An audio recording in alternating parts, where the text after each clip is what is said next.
Ujú. Buenas tardes a todos y todas los que se han conectado a esta última conferencia, conversatorio sobre prácticas artísticas y su relación con la investigación que se da dentro del marco de la Residencia de Investigación Artística RIA, que nace desde la carrera de Pedagogía de las Artes y Humanidades y el Departamento de Innovación de la Universidad Nacional de Educación. Hoy nos acompañan Loreto Sepúlveda desde Chile y Damián Matailo desde Guayaquil. Y bueno, ahora doy paso a Ioni, que es parte de la residencia, que va a poner en contexto un poco de qué se trata la misma. Ok, buenas tardes. Comunidad UNAE, comunidad universitaria, bienvenidos a el último evento que tenemos dentro de la Residencia de Investigación Artística RIA. Podría considerarse la primera residencia de investigación artística universitaria en contexto virtual. Es para mí, es un honor ser parte de este proyecto, de esta investigación que busca establecer una relación con esas dinámicas culturales como la residencia, con lo que se puede dentro de la universidad. Buscando una metodología de investigación basada en las artes, proyecto de investigación sobre una de investigación que propone a las artes como mediador de procesos de aprendizaje, mucho más en formación de futuros docentes como son los estudiantes de la Universidad Nacional de Educación. Es un proyecto que viene desde la carrera de Pedagogía de las Artes y Humanidades y el Departamento de Innovación Pedagógica de UNAE. Mm, es, Esta residencia, este proyecto, ¿no? Lo que ha hecho, ¿no? Lo digo para contextualizar un poco a las personas que recién se unen a esto. Hay muchas veces, puede ser que estemos recién enterándonos en la residencia con esta última transmisión de este conversatorio. Es un proyecto que busca juntar unos residentes o con artistas y talleristas para a llevar adelante prácticas y reflexiones sobre el arte como investigación. Entonces, desde ahí se propone esto y lo que buscamos ya con este cierre es quizás hacer unas reflexiones finales y también comunicarles que vamos a tener una exposición de la próxima semana sobre obras que hablen sobre estos procesos que hemos experimentado tanto en nuestros talleres virtuales como jornadas de campo que hemos llevado con los residentes en el territorio de Chuquipata. Una vez más, no sé, darle gracias ahora justamente a Loreto y a Damián por participar y acompañarnos en este conversatorio sobre prácticas artísticas y su relación con la investigación. Sí, bueno, les cuento un poco la mecánica. Como somos 4 personas, primero le voy a dar paso a Loreto, ella va a hablar un poco sobre el tema, después Damián, y luego conversamos los 4 y leemos las preguntas que ustedes pueden dejar a través del Facebook y que las leeremos al final. Entonces, con eso presento a Loreto Sepúlveda, nacida en Concepción, Chile, estudia diseño industrial, carrera que ejerce varios años como ilustradora técnica en Santiago de Chile, para luego volcarse al dibujo como práctica artística y herramienta autobiográfica en el Máster de Investigación en Arte y Diseño de EINA de la Universidad Autónoma de Barcelona, continuando sus estudios en el Máster de Ilustración Creativa de la misma institución. Actualmente ejerce como ilustradora independiente desde España y Chile, incursiona en prácticas de dibujo variadas como el cómic en fanzine y webcomic, la serigrafía como herramienta de activismo y más recientemente el tatuaje. Ha dictado talleres en festivales como Barcelona Dibuja y O Comics Barcelona, en los que presenta el dibujo como una herramienta poderosa capaz de descubrir y generar narrativas escritas desde lo autobiográfico y la observación del entorno. Muchas gracias, Loreto, por estar con nosotros y confiar en este proyecto.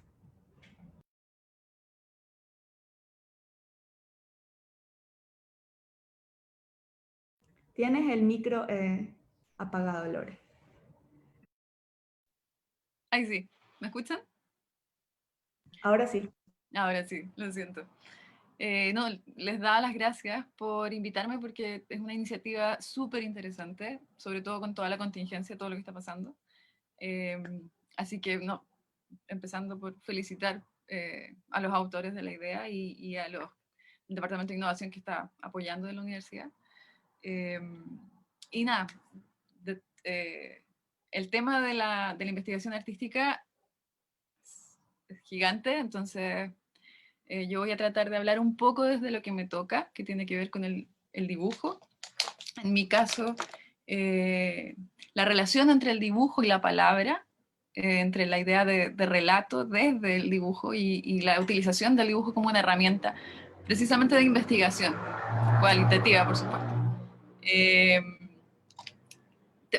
Comparto la pantalla.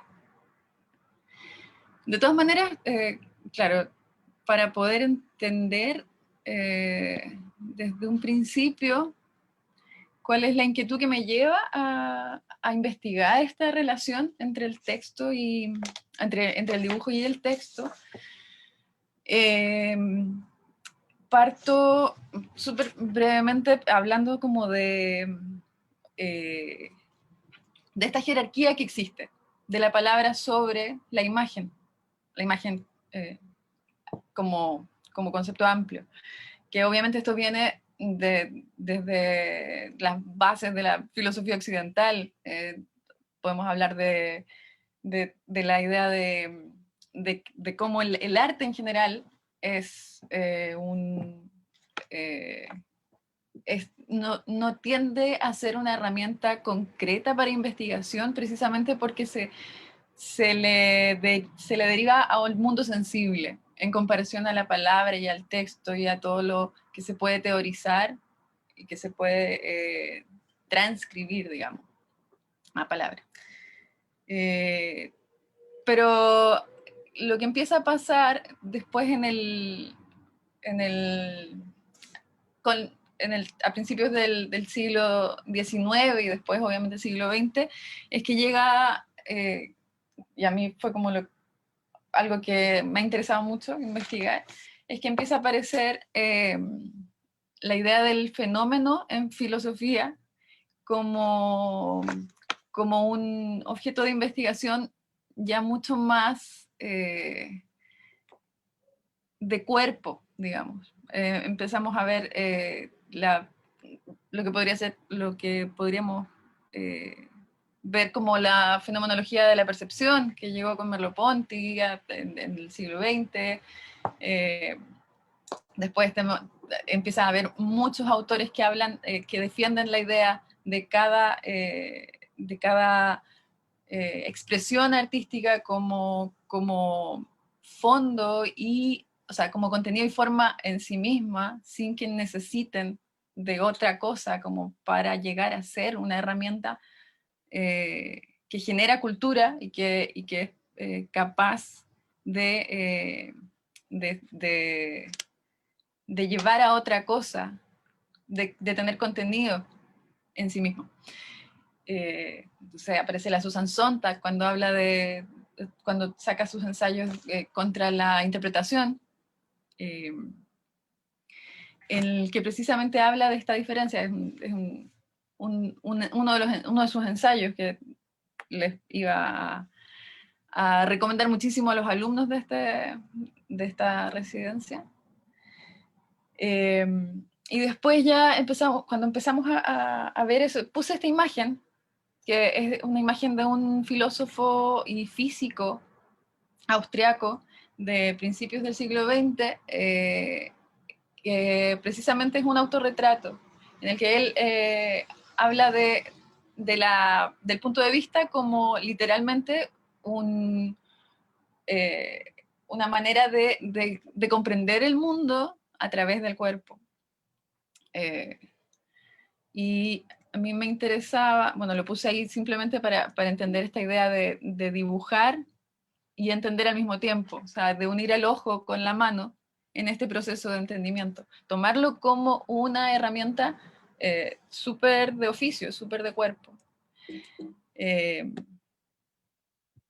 Y cuando se empieza a entender, a darle este poder al objeto de arte como tal, sin que necesite de una teorización inmediata o de una teorización que lo traduzca, digamos, empieza a pasar en paralelo con las ramas filosóficas, empieza a aparecer,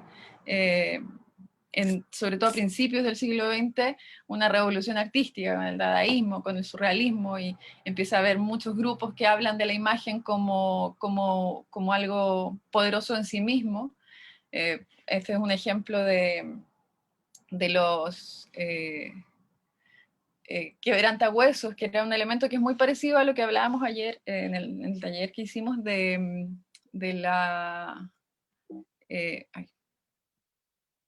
cadáver exquisito, que se hacía, lo hicieron varios artistas de ese tiempo hasta los 50, entre los 20 y los 50, aquí en Latinoamérica.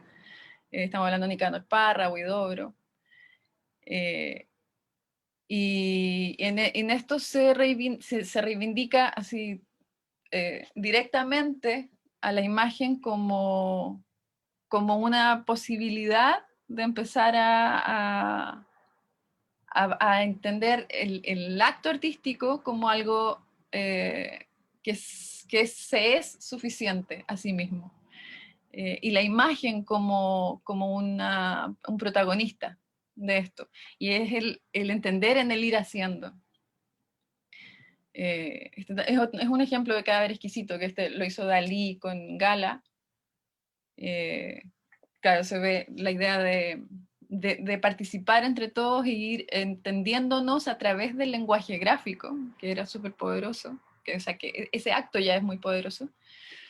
Y ahí ya a mí me interesaba mostrar, y para darle como un contexto a lo que vamos hablando, un contexto súper actual, me gusta hablar de ejemplos de cultura popular, en los que empieza a pasar esto y ya se da natural, y ahora uno lo puede entender como algo obvio, como algo evidente. Estamos hablando de cómo en el siglo XX, a lo largo de todo el siglo XX, esto empieza a generar íconos a través de estos cruces y de estas traducciones.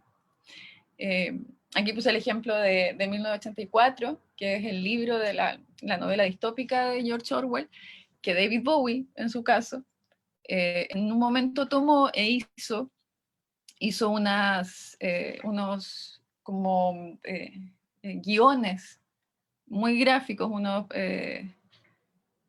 para una obra de teatro que él estaba empezando a pensar, un musical.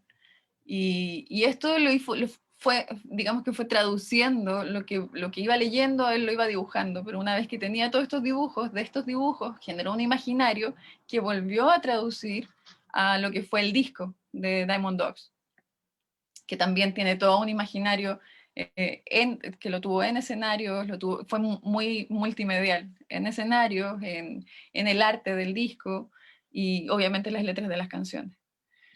Y asimismo podemos citar un montón de artistas que ellos mismos tradujeron y retradujeron sus obras de un medio al otro, como este es el gran masturbador de Dalí. Este cuadro tuvo una repercusión literaria, o bueno, él escribió un poema que se llama El gran masturbador alrededor de un año después de haber pintado el cuadro. Es un ejemplo que puede sonar muy burdo, precisamente porque estamos hablando de este texto que aparece, que sale de un dibujo, pero a mí precisamente me gusta por eso, porque es directa la relación. Él hace esta como vómito de conceptos en todo este dibujo, en todo el imaginario que él tenía en este cuadro.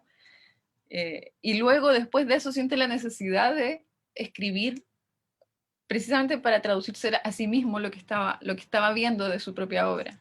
Entonces está esa revisión de la propia obra gráfica para llegar a otros medios que van a llegar en sí mismos a otros públicos y van a dar para entenderse de otras formas. Y aquí ya puse como un giro bien, puede parecer violento, porque me interesa mucho el cruce. Hasta ahora habíamos hablado de investigación en cuanto que algo muy personal, para poder entender y entenderse. Pero el dibujo, bueno, desde siempre ha tenido una vocación de investigación del medio. O sea, están los dibujos renacentistas en los que se estudia el cuerpo humano o la biología que siempre nos rodea. Y eso se toma en la etnografía actual. Puse este ejemplo que también es como muy... Podría ser que es muy claro en eso que estoy queriendo decir, en el que hay un etnógrafo, que es Andrew Casey. Él es canadiense y él lo que hace es, bueno, hace esta guía. O sea, es muy directo en decir que esto lo presenta como una guía para utilizar el dibujo para el estudio etnográfico. Por supuesto, tiene un montón de ejercicios que no es necesario tomarlos como una guía estricta, pero a mí me llamó la atención precisamente porque demuestran que se puede construir una metodología en torno al dibujo para entender fenómenos etnológicos y a su vez sociales a través de esta herramienta. El hombre, a medida que fue escribiendo esto, hablaba de cómo el segundo o el minuto en el que él estaba dibujando le daba una pausa que era mucho más enriquecedora para lo que él después iba a escribir con respecto al contexto que estaba tratando de estudiar. Y eso es muy llamativo, y también ha sido muy permeable, es un proceso que se ha dado en distintas áreas que no solo son científicas, sino que volvemos al arte,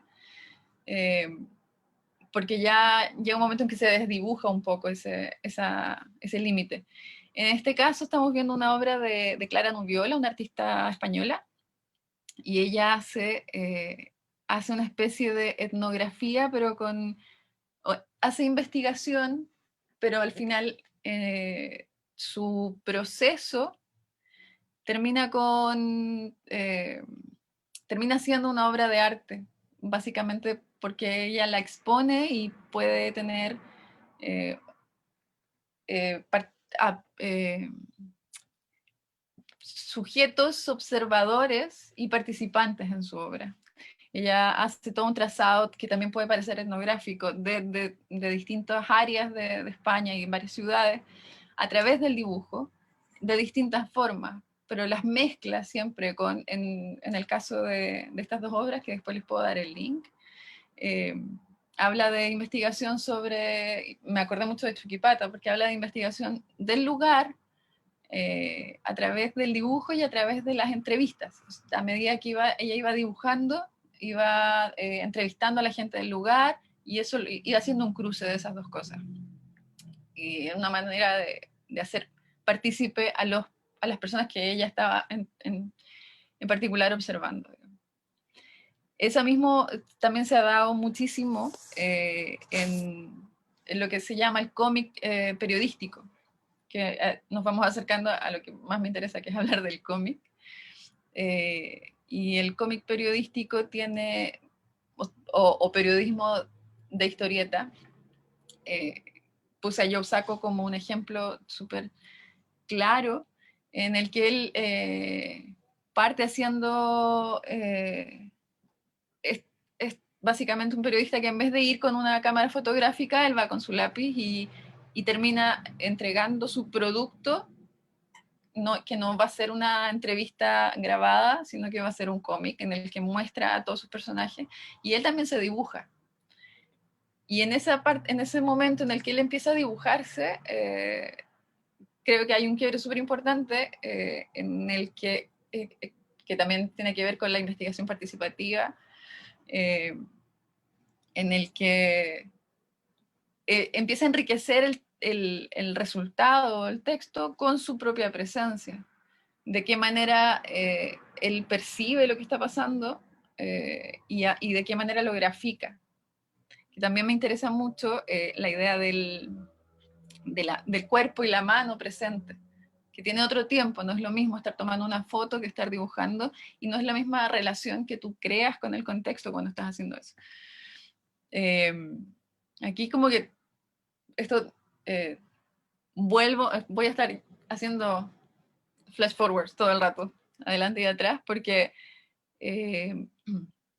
cuando hablamos de nuevo, de cómo el cómic, que eso ya es otro tema, pero cómo el cómic empieza a agarrar, a tomar cierta, como se le empieza a dar crédito como un elemento artístico, empieza a haber artistas de otras áreas que toman este dibujo como, como un elemento para sus creaciones. Y en esta parte me interesó mucho lo literal de la inversión de jerarquías de la que hablabas de un principio, en la que un artista empieza por un dibujo y termina desde el dibujo y termina sacando relatos y textos. En este caso, esta es es una historia, una historieta de David Lynch, que él dibujó un día un perro, y él por varias razones, él cuenta en un libro que él está muy molesto y dibuja un perro. Y lo mira y se da cuenta que el perro está muy molesto. Entonces le pregunta al perro, perro, ¿por qué estás tan molesto?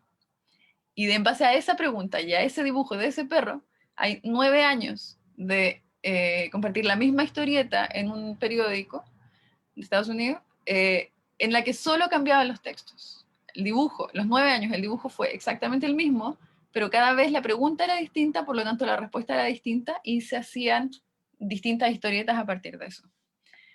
Y ahora también se hace, lo puse aquí precisamente como un ejemplo de cultura pop muy clara, en el que el New Yorker, que es un periódico que tiene mucha raíz en la historieta, hace un concurso en el que cualquiera puede participar, tiene dibujantes que participan en todo el mundo y hacen su historieta, pero dibujan una viñeta y cualquier persona puede participar poniéndole el texto a la viñeta. Y eso tiene la ventaja claro, la ganada de demostrarle a la persona que está participando que de hasta qué punto el dibujo puede ir variando y no ser interpretado. El poder de entender que cuando empiezan a traslaparse estos dos medios, que son la palabra y la gráfica, sin que uno esté por encima del otro, en este caso queda claro porque la persona complementa el dibujo y hace que todo cambie en él, dependiendo de lo que escribe. Pero el dibujo en sí mismo tiene todos esos significados en sí mismo. O sea, basta que alguien venga y los cambie, pero están ahí. O sea, la base viene del dibujo. Y claro, de nuevo, esa interacción con el dibujo precisamente para contarse, digo yo, que empieza a quedar súper clara en la idea del cómic autobiográfico. Puse un par de ejemplos en los que los elementos autobiográficos siempre, o sea, han sido muy estudiados. En este caso está Maus de Art Spiegelman, que habla de la historia de su padre como judío. Y bueno, y empezamos a ver un montón. Hay muchísimos autores de cómic que hablan o sea, que empiezan a dibujar historias autobiográficas y que cada uno empieza a hablarlo sin pretensiones, como decía ayer, la importancia de empezar a vomitar todo este contenido sin una pretensión, digamos, psicológica, sino que ellos lo hacen precisamente porque es lo que les van haciendo y el interés que despiertan es notable. Pero esto habla muchísimo de todos los cambios que ha habido en el siglo XX. Puse este ejemplo porque fueron los primeros cómics que se hicieron en el área del cómic en los 70, en el cómic underground de Estados Unidos. Fueron los primeros cómics que se hicieron por mujeres. o los primeros que tuvieron mucha audiencia, porque fueron editados, para empezar. La mujer, como cuando empieza, bueno, en la tercera ola del feminismo, empieza a haber un destape en muchos sentidos, y el cómic underground fue una manera, una herramienta súper clara en la que ella pudo meter mano a un montón de temas y decirlo libremente, y mostrarse libremente como ella quisiera. En este caso, habló mucho de la Kominsky, de Anine Kominsky, que es una autora que tuvo mucho,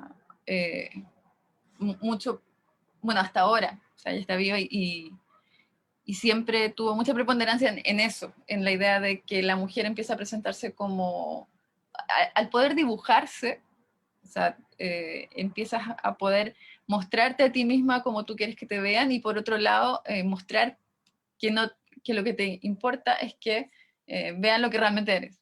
Puede empezar a hacer como a remover ese tipo de ideas de autoimagen y de la imagen que otros tienen. Lo mismo, lo autobiográfico, como se va uniendo a la idea de la investigación, porque de hecho en la tercera ola del feminismo se habla mucho de cómo lo personal es político. Y eso, desde ese momento también tiene una gran preponderancia la idea del fanzine. O sea, me interesaba hacer todo ese viaje para llegar al fanzine como la herramienta más cercana que cualquiera tiene, como para poder dibujar y dibujarse, no solo como algo, como un concepto de oficio, sino como de entenderse. Y aquí ya termino hablando de cómo en este momento, incluso ya en lo que se está llamando la cuarta ola, el fanzine empieza a ser esta herramienta, precisamente porque es una herramienta barata y una herramienta que está al alcance de cualquiera. Y esta herramienta empieza a demostrar cómo cualquiera de nosotros puede empezar a tomar lo gráfico para comunicar. Y el poder que eso tiene, sobre todo ahora que no es necesario hacerlo en papel, porque ahora ya se puede hacer, tenemos redes sociales y tenemos internet, el poder que eso tiene es gigante, digamos. Y nada, eso era lo que me interesaba mostrarles. Eh, espero que se hayan entendido más o menos a lo que voy, porque claro, suelo tener muchas ideas que me interesa hablar, y creo que van a ir saliendo a medida que vayamos conversando. Así que eso. Gracias, Loreto. Yo creo que vamos a poder conversar cuando vayamos dando como la vuelta. Entonces, le doy paso ahora a Damián Matailo. En los últimos años se ha dedicado a crear y gestionar proyectos artísticos de índole escénica. Escribe y dirige obras de teatro, es clown, narrador oral y comediante, ilustrador de cuentos infantiles, dicta talleres de rutinas cómicas para clown, talleres de narración escénica y de escritura de textos literarios. Bueno, bienvenido Damián, gracias por colaborar con el proyecto, y te doy paso para así al final poder conversar todos.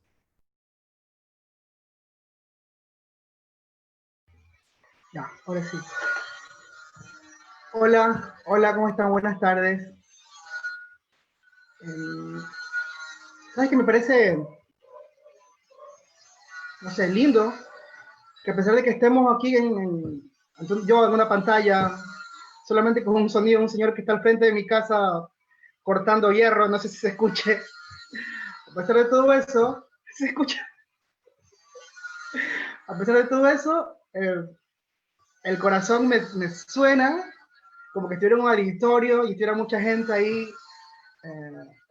No sé, me parece lindo eso, que a pesar de todo esto, eso no se pierda, que todavía eso surja. Y sí, les aplaudo y les agradezco esta iniciativa que ustedes tienen, que es genial en todos los sentidos. A ver, el grano. Mm, Yo en realidad lo que les voy a mostrar es como mi cocina, como, como la investigación en las artes ha incidido en mi trabajo, desde que uní el dibujo al relato, ¿no? A ver, un poco de contexto. Yo escribía y hacía teatro, básicamente, y de eso vivía. Eh, un día tuve algo de un poquito de dinero y se me ocurrió la genialidad de comprarme una fotocopiadora. ¿Por qué? Porque mi padre toda la vida ha tenido el negocio de fotocopiadoras. Yo dije, qué buen negocio, me compré una fotocopiadora para sacar copias y hacerme millonario.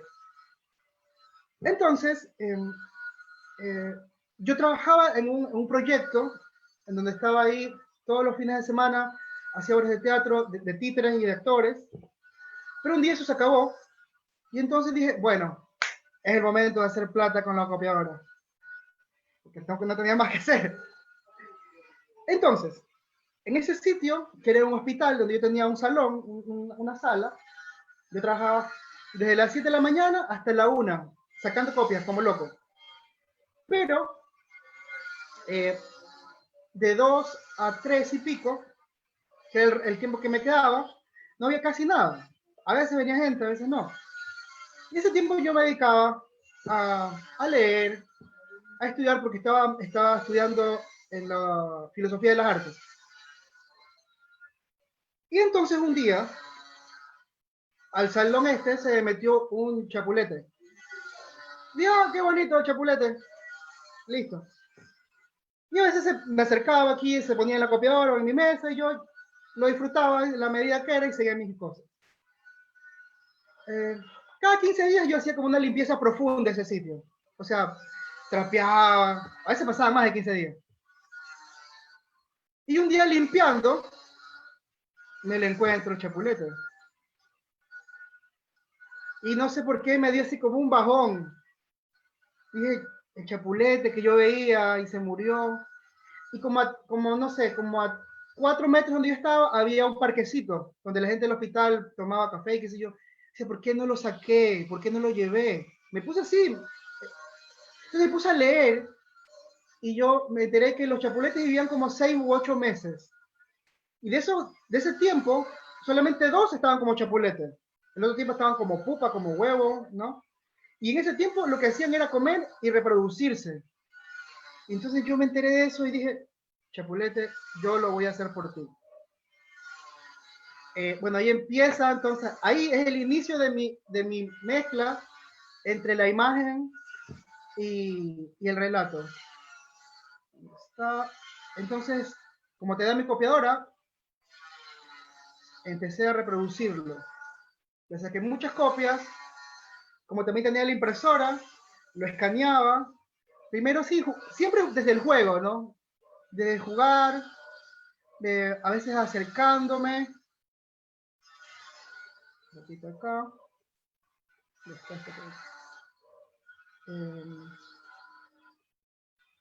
¿No? Haciéndolo chiquitito, viendo la textura. Cuando lo hacía chiquito me parecían letras chinas. Y decía, ay, qué chévere.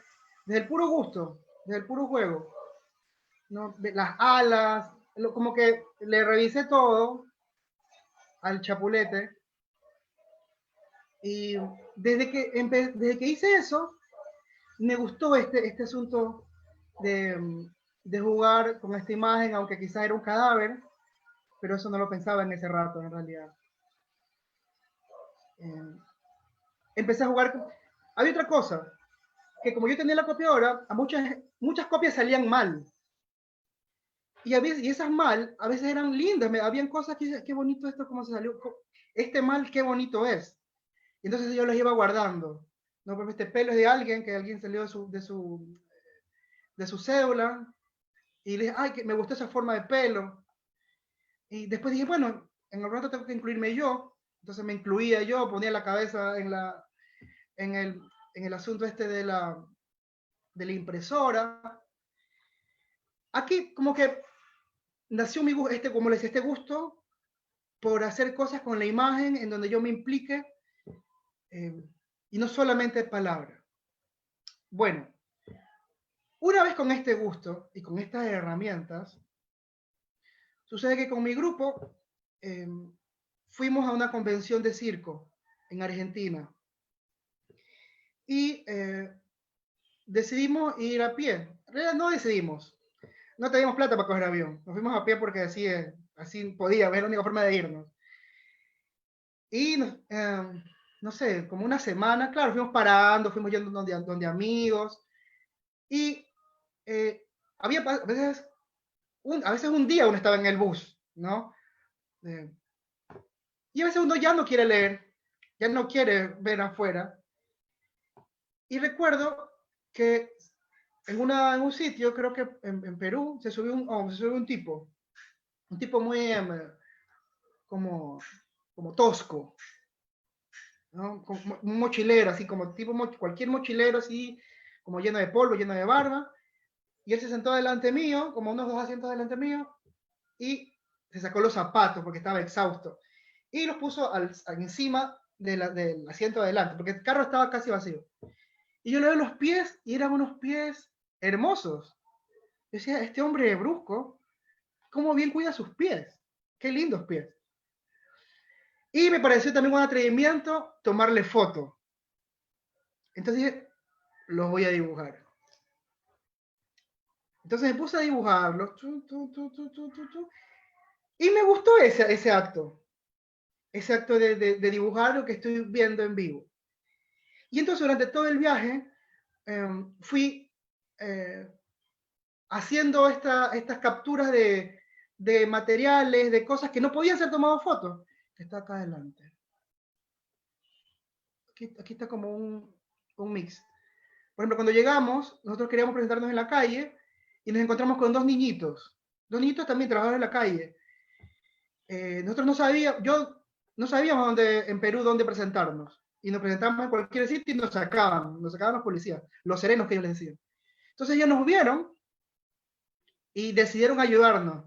Nos llevaron a un sitio, nos llevaron a otro, nos decían que el papá era músico, que ellos sabían cómo entrar a Machu Picchu sin pagar. Eran unos niños lindos, porque a pesar de vivir en la calle y de soportar esa dureza de la calle, eran hermosos, eran niños jugando, y nosotros cuando nos veían porque cuando cometamos el error de presentarnos en cualquier sitio, ellos estaban como en una esquina riéndose de nosotros.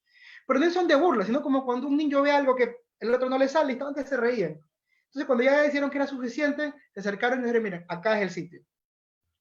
Y mira, y ellos dijeron esto, que esta frase, que por eso los dibujé, que me pareció bello que unos niños digan eso, que ellos dicen, no, nosotros no viajamos para hacer plata, eso es aburrido, viajamos para conocer, para ser felices. Y me quedé así. Entonces lo anoté. Y nada, y sigue viendo, había un señor que tenía un pocotón de llaves en las manos, que es lo que se ve acá a la esquina. Una amiga que nos acogió en Bolivia, ella hermosa, maravillosa, Catalina, y un día nos dice, entre todas las perlas que nos dice, tienen que ir a la Isla del Sol. Ese es un lugar hermoso. Hay tantas estrellas fugaces que parecen pedos. Y la primera vez que algo tan bello es tan cómico. Y entonces lo anoté y la puse ahí como pude. Entonces, esa fue la primera vez que yo usé el dibujo para capturar la memoria. Bueno, luego que ya tenía esto, ya había hecho esto con las libélulas. Dije, bueno, un día fui donde una amiga a esperarla. Ella trabajaba en la biblioteca de una universidad. Me dice, espérame un ratito. Ese ratito fue como 1 hora. Pero dio la casualidad que donde yo estaba sentado era la biblioteca infantil. Y entonces, bueno, estoy ahí, me puse a leer. Nunca había leído libros infantiles, porque, claro, uno que escribe y lee, siempre trata la literatura infantil como una cosa menor. Y me encontré con un libro de María Fernanda Heredia, que se llamaba Feliz Cumpleaños, creo que es el libro. Bueno, lo leí todito. Era hermoso, era lindo, era poético, era cero pretencioso, porque tú te encuentras en la literatura y siempre hay gente que quiere ser inteligente, que quiere demostrarte que sabe mucho. Esto no, era limpio, bello, cualquiera lo podía leer. Me leí un pocotón de libros, porque los libros para niños son tan nobles que son cortitos. Me leí siquiera unos 7 libros en ese rato ahí. Y me quedé maravillado de la literatura infantil. Entonces dije, bueno, voy a intentar hacerlo. Y me encontré con una dificultad que me gustaba mucho, porque no tenía tantas licencias poéticas como uno tiene en la literatura para adultos, diga, no se entiende, ¿sí? Entonces hice un texto. En ese tiempo yo estaba con alguien que dibujaba. Y entonces el plan romántico perfecto era, listo, yo escribo y tú dibujas, ¿no? Entonces terminamos. Y bueno, me quedé con mi texto escrito y, digamos, dije, como terapia, dije, yo lo voy a dibujar. Pero igual dije, ¿yo cómo lo hago? Entonces me fui a la biblioteca, me vi muchos libros para niños y me puse a hacerlo. Me demoré siquiera unos 3 meses haciendo este libro, que en realidad fue como una maestría. Aprendí muchísimo el paso del texto a la imagen, cómo limpia la escritura. Sale todo lo innecesario. Entonces, hice un libro que se llama, bueno, aquí están las cosas que rescataba de las copias mal hechas. Esta es una hoja con tinta, esos son unos hierbajos que me gustaban y les saqué copia. Este fue el punto de partida para este cuento, porque la copiadora tenía una falla que sacaba estas rayas y tenía que llamar al técnico para que limpie el rodillo y le quite estas rayas. Pero a mí me gustaban mucho, pero claro, a la gente no le gustaba mucho que su no sé, su fe de bautismo salga con estas rayas. Pues ya, yo las guardé. Y entonces cuando hice mi cuento, dije, con este tengo que abrir. Y empecé con unos grillos que estaban en la lluvia. Entonces, el cuento va de unos grillos a los que le quitan el trabajo y tienen que buscar otro. Y cómo me divertí jugando, pegando, ¿no? Quitando partes del texto que me encantaban, pero ya el texto no las necesitaba. Sí, era como una escuela, el pasar del texto al dibujo. Ese acto fue un acto académico, como de un ente, que no era yo, que es algo que me sirvió de mucho, ¿no? Recortaba cosas. También a la gente, como este era un hospital, a los doctores y a las enfermeras se les quedaban pedacitos de crayones, porque con eso ellos marcaban. ¿No? Yo tenía un tacho donde ponía las cosas que le daban, celulares, gafas. Pero decían, esos quédatelos, porque eran puchitos. Entonces, me gustaba la textura de esos crayones, cómo quedaban al ser escaneados. Y obviamente lo puse en mi texto. ¿No? Esto de recortar cosas y poner. En realidad no sé si el libro es tan bueno como lo bueno que yo la pasé haciéndolo. Bueno, entonces yo dije, parece que ya puedo dibujar. Y yo como hacía, ese libro se llama Puff. Esto también es un error de una copia que me parecía hermoso, esa onda, no sé. Yo nunca habría llegado a hacer eso, a tener esa idea. Bueno, en fin. Desde ahí me encantan los errores y no los quito. Desde ahí uso lo que ocurre como para mi favor. Trato de incluirlo de alguna manera. Aunque quizás no vaya al final, que me sirva como puente hacia algo. Bueno, como decía, bueno, después dije, un amigo un día me dice, ya antes yo había tenido pequeños momentitos de graffiti, ¿no? Y entonces, bueno, ya tenía el chapulete, que prometía que reproducirlo, entonces lo reproducía por ahí donde podía. Hice esto de acá, pero la vida del grafitero es una vida muy intensa. Y dije, me gusta, la pruebo, pero no me gusta estar corriendo por las noches. No me gusta que la policía me meta preso. Habla gente más rebelde que yo. Pero como ejercicio, estuvo chévere. entonces, como decía, ya había dibujado, yo era payaso, entonces, bueno, ¿qué pasa si ahora hago humor con los dibujos? Y dije, probemos. Y entonces aparece todo lo que yo veía, que no aparecen los hierbajos estos, y aparece el chapulete, y empiezo a dibujar y a tratar de hacer humor, ¿no? A tratar de divertirme haciendo dibujos. Entonces me abrí una cuenta y cada semana, ahora pongo menos, antes cada semana ponía por lo menos 2 o 3 dibujos semanales, teniendo una en Tumblr, porque igual era como secreta, ¿no? Porque no es muy popular Tumblr. Entonces yo ahí ponía y me sentía así como un Batman del humor gráfico, ¿no? Que en mi vida era un estudiante universitario y sacaba copias, pero mi identidad secreta era que hacía humor gráfico, a escondidas. Entonces ahí seguí, hacía mis dibujillos, que cada vez me gustaba mucho hacerlos. Sobre todo lo que me interesaba a mí, ¿no? Mi parámetro, si me hace reír a mí, ojalá haga reír al resto. Siempre tratando. Otra cosa que el humor me enseñó es la claridad, ¿no? Alguien me escuchaba que había un señor que se llama, que lo cité en el taller, Salcedo Ramos, que él le decía que los escritores no deben tratar de ser inteligentes, que la inteligencia es como la gripe, que si tú eres inteligente se te nota, te salen los mocos y te nota, no tienes que gritarlo al mundo, soy inteligente. Entonces, si eres, va a salir. Entonces dije, no, lo único que intentaré es ser claro en lo que, dentro de mi posibilidad de claridad. ¿No? Jugaba, sí, hasta el día de hoy abrí esa puerta del dibujo y no me he bajado de ahí porque me gusta mucho. Luego, que ya tenía este asunto del dibujo, ya tenía cierta, más que soltura, cierto placer entero, ya, una amiga me propone, a ver si llega el disco aquí,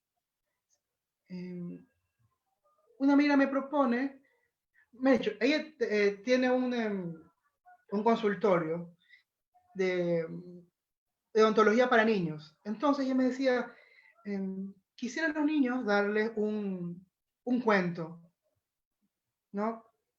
Y me mostró uno que ella tenía. Un cuento donde había magia, donde había dragones. Yo nunca había hecho eso. No me llama la atención. Pero me dio el texto y estaba un texto, bueno, ella era odontóloga, no era escritora. Entonces yo le dije, si quieres te ayudo. Entonces lo escribí, lo escribí, y mientras lo iba escribiendo yo le iba pensando en imágenes. Entonces le decía, ¿qué te parece si lo ilustro? Yo, bueno. Entonces nada, me metí en ese cuento, siguen saliendo las a pasarlo. ¿Dónde llegó el cuento? Entonces, ese cuento, estoy haciendo los trámites con el ¿cómo se llama este asunto donde te dan te dicen que es tu cuento? Algo que tiene la palabra intelectual, propiedad intelectual.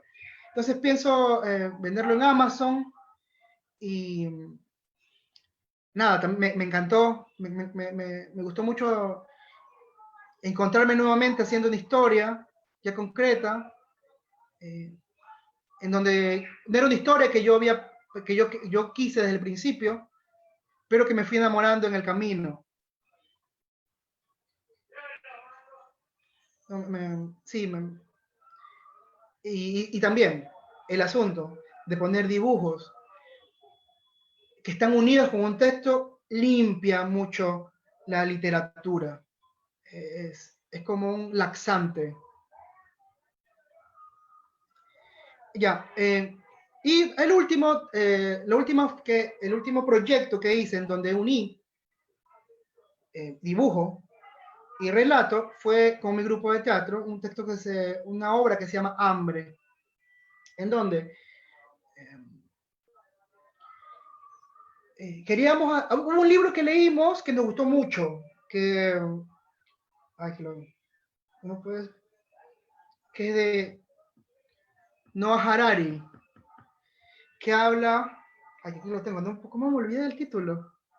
Bueno, el punto es que dice que los seres humanos evolucionamos, no dice esto, ¿no? Pero se lo resumo, que nosotros pudimos avanzar y estar arriba de la cúspide porque nos gusta el chisme, o sea, nos gusta la historia, porque la historia nos une.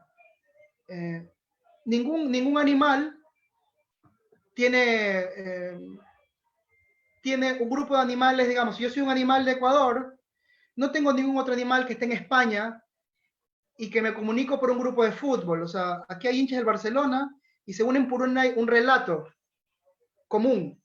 Eso, unirnos por los relatos, unirnos por creencias, unirnos por, sí, por historias. Un billete es una historia que todos hemos acordado. Yo acuerdo que este billete vale $1. Ok, estamos de acuerdo aquí en Estados Unidos y en donde sea. Entonces, para hacer esto leímos muchos libros y casi estábamos pecando ya así en esta intelectualidad infumable que nadie entiende, solo nosotros o nuestras madres. Entonces dijimos, a ver, bajemos eso. ¿Cómo lo bajamos? Dije, bueno, lo que hemos leído, hagámoslo en escenas, como podamos. Entonces, todos hicimos ese trabajo de volver escena, capítulos de libro.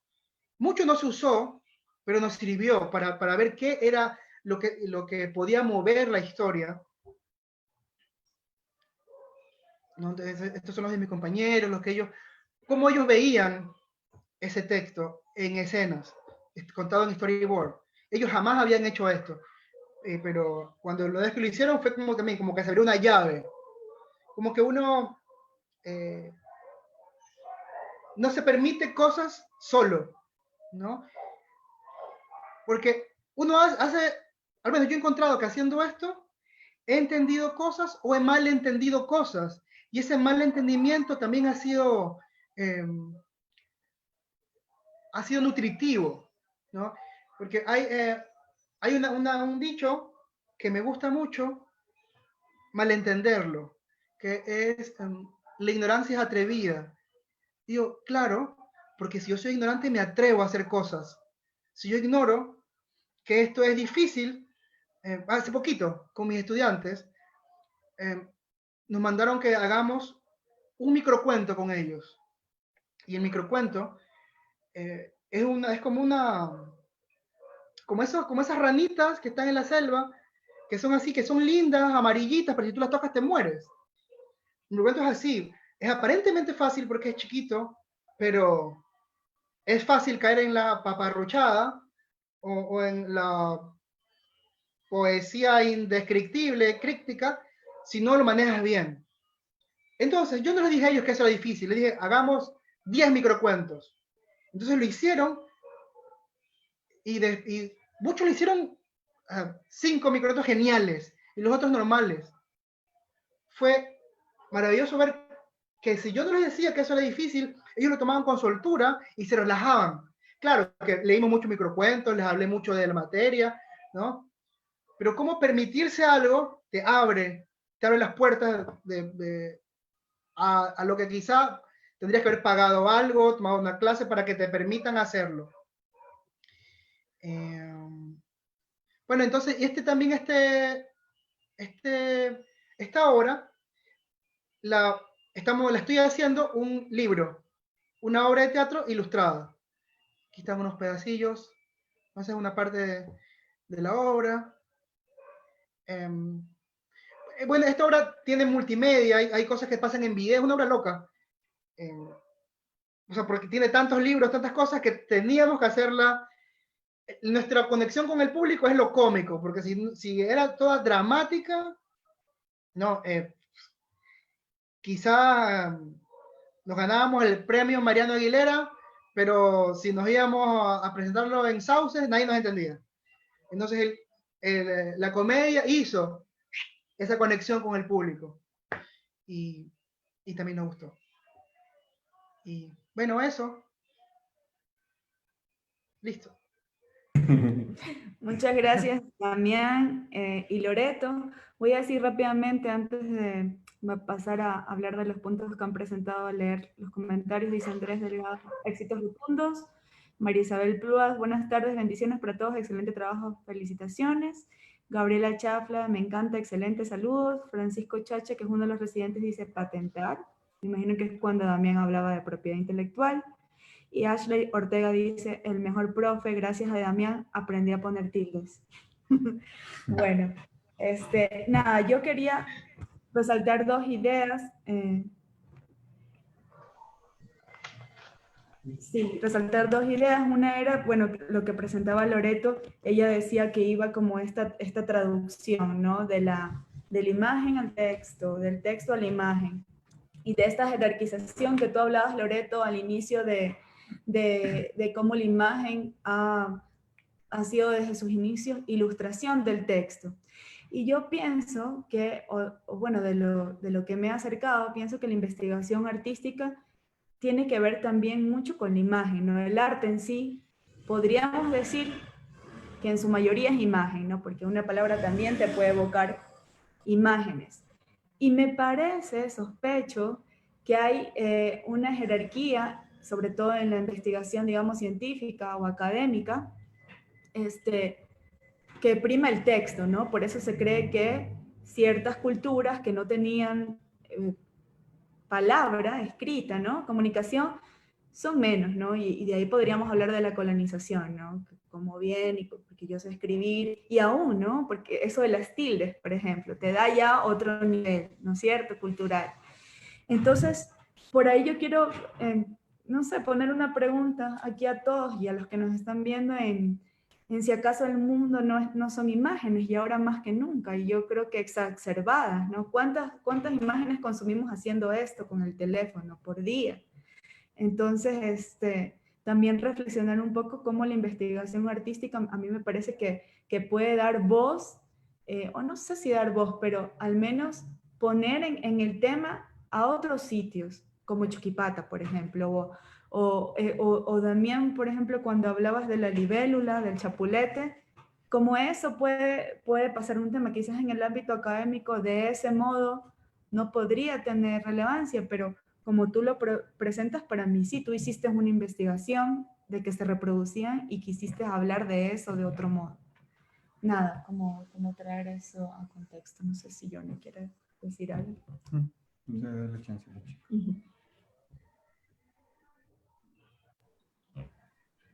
Sí, yo creo que es súper importante el momento en el que uno se da cuenta de que la investigación no necesariamente tiene que seguir un orden de la tradición de la investigación científica, en la que se espera un desarrollo y un resultado en torno a una tesis. La idea de que el arte, y sobre todo las artes visuales, siempre hayan pertenecido a la tradición de lo sensible, y lo sensible, precisamente en este orden binario que siempre he tenido en la historia, lo sensible ligado a lo femenino y lo femenino ligado a lo doméstico, y hablando por el otro lado de lo teórico, de la razón, como algo afirmado en el conocimiento y en el traspaso del conocimiento. Eso se desarma en el momento en el que las conclusiones no solo están en el orden de la razón, sino de lo corporal. O sea, cuando el cuerpo entra con, aquí vengo yo, y yo también, o sea, lo que yo estoy percibiendo también es conclusivo y no necesita, cuando yo hablo de traducción me traiciona un poco porque claro, yo precisamente digo, el arte visual o lo gráfico, en mi caso el dibujo, no es que necesite o pida o esté ahí esperando huérfano, como dice la Sontag en algún libro, esperando huérfano que venga el texto y me salve para que todo el mundo entienda lo que quiero decir. La idea del dibujo y de lo gráfico como punto de partida por un lado o incluso como punto final, como resultado en sí mismo, es como decir otra dimensión de investigación.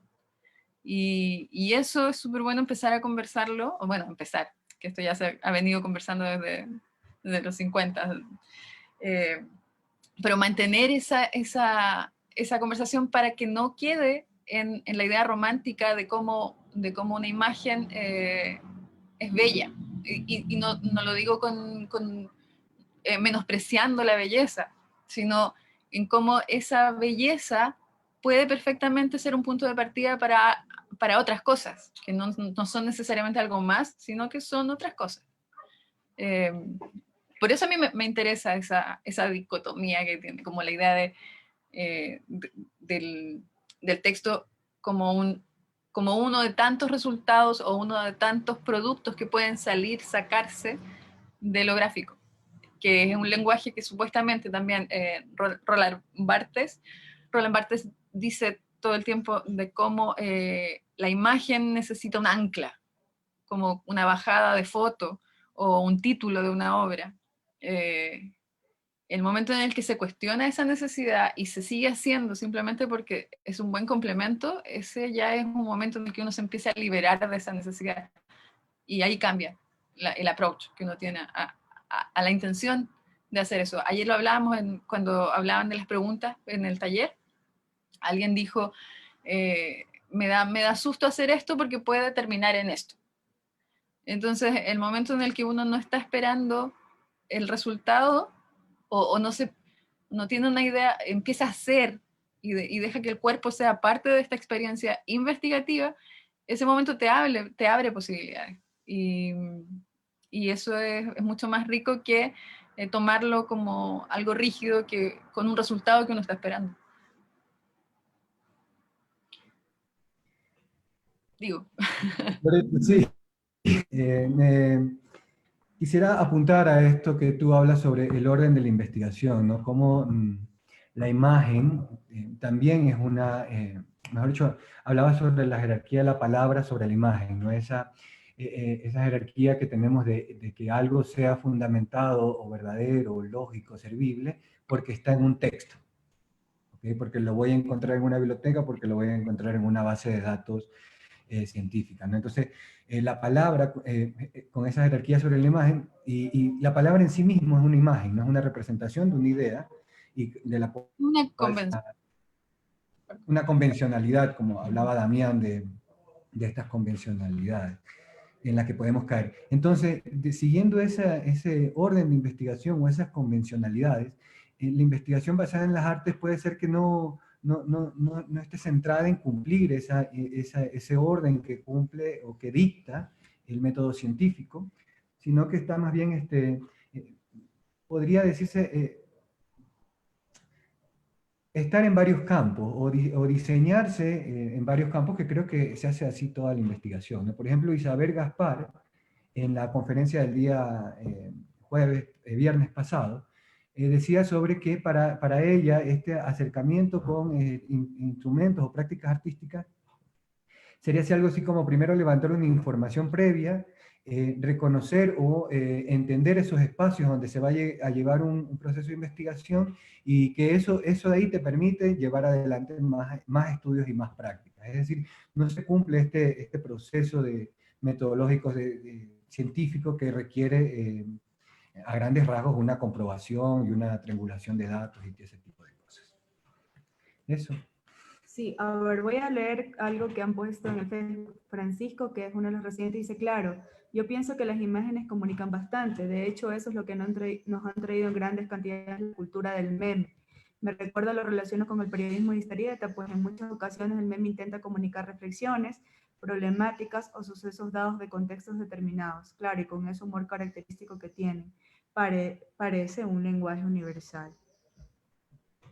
Otra cosa que yo tomo de lo que dijiste también es eso del error y también de cómo tú probabas con tu copiadora, ¿no? Que eso también es un proceso de investigación, esto de copio aquí, pongo mi cara, me gusta este error y no sé, yo creo que tú ya lo has contestado, pero bueno, quiero como remarcarlo, que en la investigación artística el error no se esconde, ¿no? Y en los talleres, por ejemplo, ustedes dos y todos los talleristas han dicho eso, si les sale mal, sigan, hagan una línea, o bueno, quiten la hoja, pero sigan ahí, no se paren. Y pareciera que el arte y la investigación artística, eso no trata de esconder el error. Bueno, no sé qué piensan ustedes como artistas. Yo recuerdo que una vez, creo que fue el primer álbum o el segundo álbum de los Cranberries, en las hojitas, en el librito que venía, ellos tuvieron la generosidad de poner las letras. La primera vez que yo vi eso, ya después vi en muchos, poner las letras como estaban, o sea, como en su cuaderno, con el tachón, y yo decía, qué lindo esto, puedo ver qué pensó antes, de dónde partió esto. Entonces yo pienso que el error es eso a veces, eso, ¿no? Porque nadie se equivoca igual. Bueno, este sí, pero nadie exactamente, es como la letra. La gente que tiene letra linda, las letras lindas se parecen, pero las letras feas no se parecen a nadie. Una letra fea no se parece a otra letra fea. Ahí los que escriben feo, empoderémonos.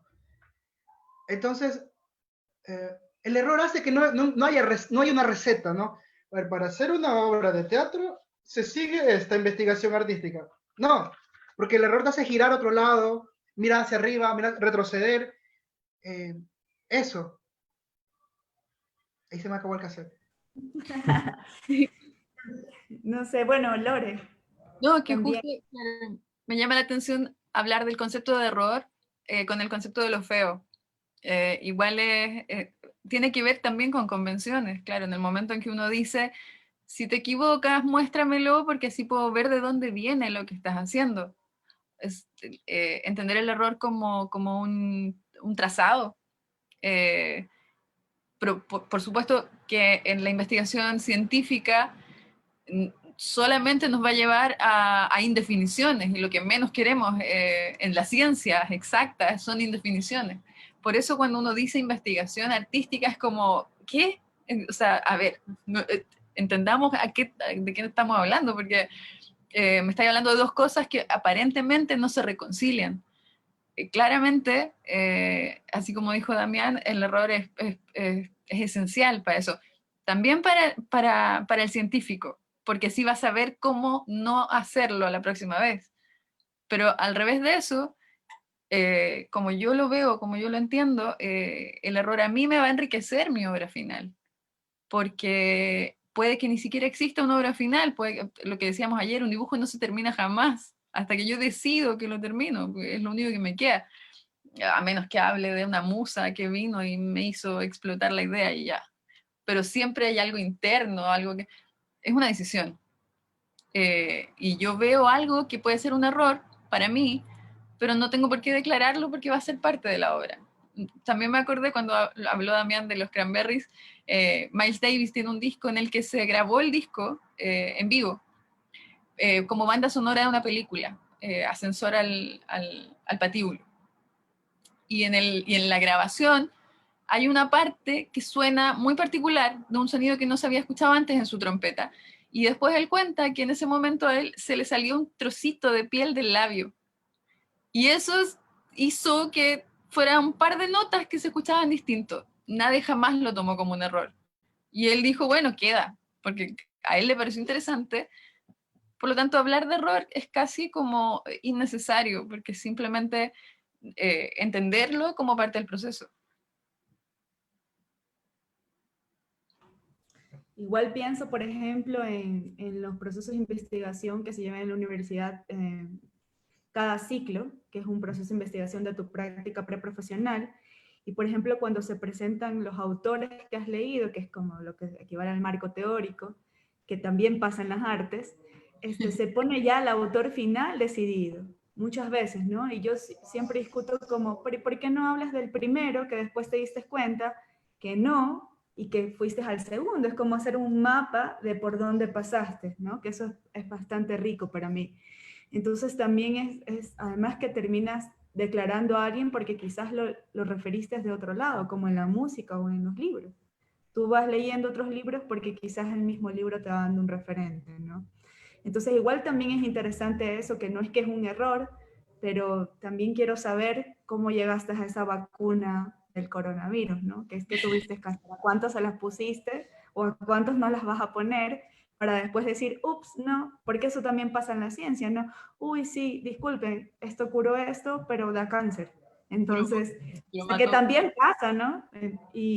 y que no es que está mal ni una ni otra. O sea, la idea es, como tú decías, es aceptar que hay los dos procesos en las dos partes, pero entiendo que puede ser confuso esto de investigar en artes, o sea, ¿cómo, no? Si tiene que ser exacto. Entonces, se entiende. Y yo quería decir una última idea que bueno, que los dos han nombrado, que es el fanzine, y esto del bajo costo y también de lo de las artes, y que a mí me sigue pareciendo que esta materialidad que es el fanzine, que es una fotocopia, también puede traer a colación, dar un espacio de conocimiento otra vez de otros temas, ¿no?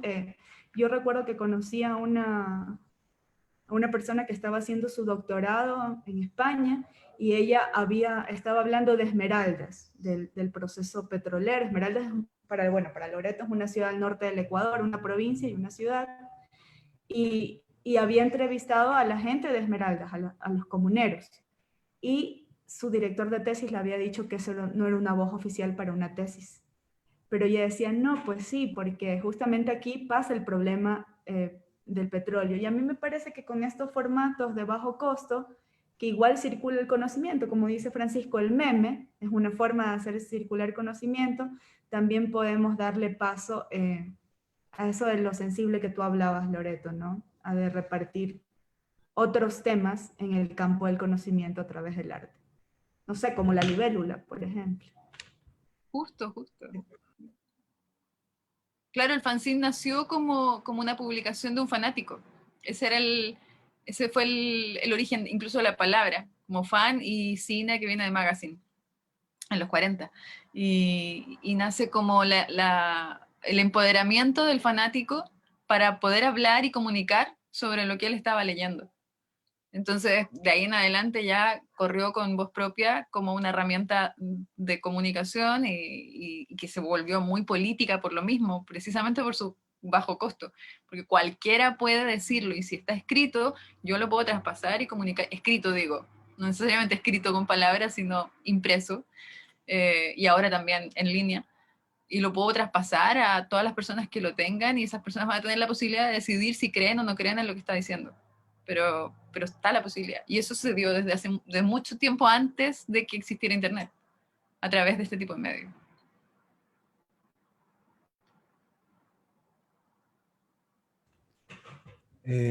Bueno, yo también quisiera quizás decir ya unas ideas finales, ¿no? Hablando un poco esto de la estética del error, pienso en lo que hablábamos con Enrique el día miércoles sobre qué es lo que busca la investigación o cómo la investigación cumple o se enfrasca en ciertos estereotipos, ¿no? Por ejemplo, que no se ha admitido esto del error, ¿no? De no publicar, sino que se publica lo que se saca a limpio. Bueno, tiene su lógica, sin embargo, desde la investigación basada en las artes podría verse como que busca eso, como que más que ir como el método científico directo a encontrar algo, lo que buscaría es problematizarlo o abrir nuevas preguntas alrededor de la investigación. También hablábamos con Enrique sobre cómo estas metodologías del arte se parecen bastante a la ciencia o se hacen o van en paralelo. Pensando, bueno, con lo que hablábamos con Enrique, pero ahorita con lo que muestra Damián, si yo le hubiera pedido, ¿no?, a alguien que haga un estudio sobre las libélulas, supongo que si se lo hubiera pedido a un biólogo hubiera hecho una autopsia, ¿no?, lo hubiera abierto o empezado, y Damián hace lo mismo, ¿no?, que lo disfraza con el eufemismo de que, ay, que lo saqué las copias, ¿no? Lo que ha hecho fue experimentar con un cadáver. Entonces, entonces lo que podemos ver es cómo esta investigación basada en las artes puede proponer otras formas de dimensionar esto que estamos viendo o de entender la investigación en sí, no precisamente yendo a transformar o cambiar algo que también es investigación, como le decía Enrique. Sin embargo, también poder posicionarnos desde un punto de vista de que vamos a observar algo, vamos a describir algo, vamos a darle un tratamiento poético a ese algo, como por ejemplo lo hizo Damián, ¿no?, que se enteró que los 2 meses que tenía el chapulete todavía de vida, ¿no?, tenía que reproducirse, y como no lo hizo en vida, Damián lo reprodujo big time, como se dice, ¿no? Así que creo que son los apuntes más importantes que yo me puedo llevar como investigador de esta residencia, de lo de compartir con los residentes, con ustedes, de cómo esta metodología de investigación basada en las artes, si bien como ninguna metodología entiendo, ¿no? Tiene una fórmula marcada y que ya vas a aplicarla porque depende mucho de los contextos, como hemos hablado, de cómo el investigador entiende ese contexto, se relaciona con el mismo. Sí, plantearla o empezarla a generar desde lo que nos interesa, esto de la investigación académica, de la investigación social, investigación educativa. Y empezarla a generar desde aquí, ¿no? Para mí la residencia de investigación artística es un primer laboratorio, como dije el otro día, de empezar a crear esas experiencias y esas significaciones que podemos darle a una metodología que, que viene o proviene de esta perspectiva cualitativa, más bien una perspectiva post-cualitativa de cómo involucrarnos todas las subjetividades con las cosas que experimentamos o podemos darle un sustento. Eso creo que sería lo que tengo que decir. Me gustaría quizás ya darle un saludo a Damián, ¿no? Ya de despedida, que quizás nos pueda decir unas últimas palabras, y Loreto, para ir cerrando este conversatorio, y agradecer a toda la comunidad UNAE que está viéndonos, que nos está siguiendo en este Facebook Live, a los residentes, ¿no? Que tenemos todavía una semana de trabajo más, a la comunidad decirles que vamos a estar con una exposición de las obras y de lo que ha sido el trabajo de investigación, e invitarlos a seguir el proyecto RIA hasta su finalización con esta exposición. Eso, gracias, y también agradecer a Marcela por acompañarnos y apoyarnos con la conducción de esto, y a Nicole, Nicole también, que está mandándonos el mensajito por interno y que está apoyándonos con el soporte técnico, ¿no? Muchas gracias a todos.